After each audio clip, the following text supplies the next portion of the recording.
کیونکہ لا الہ تم پڑھتے ہو، کوئی پڑھتا ہے، لیکن لایا اس کو کون ہے؟ حضرت محمد مصطفیٰ۔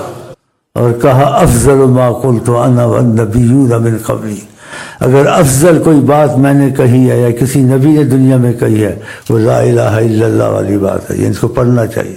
لوگ نہیں پڑھتے، سنتے سناتے نا، کہتے ہیں ہاں ایسے ہے، تو برکتوں سے محروم ہے۔ اور آپ نے فرمایا اللہ کو وہ عمل پسند ہے جس میں ناغہ نہ ہو، تو لا الہ الا اللہ 100 تمہارے عہد میں ہوتا ہے، اس کو زیادہ پڑھیں، اور چیزیں عہد میں زیادہ پڑھیں۔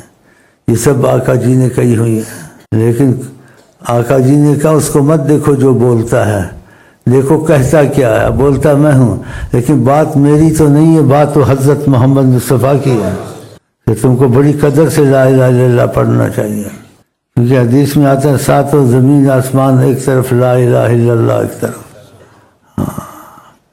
اس کلمے کو عظمت بہت ہے، اور آقا جی کہتے ہیں میں پڑھتا ہوں، نبی پڑھتے ہیں، تم بھی پڑھو، لیکن ہم لوگوں نے چیزیں چھوڑ دی، ذکر چھوڑ دیا، دروشی چھوڑ دیا۔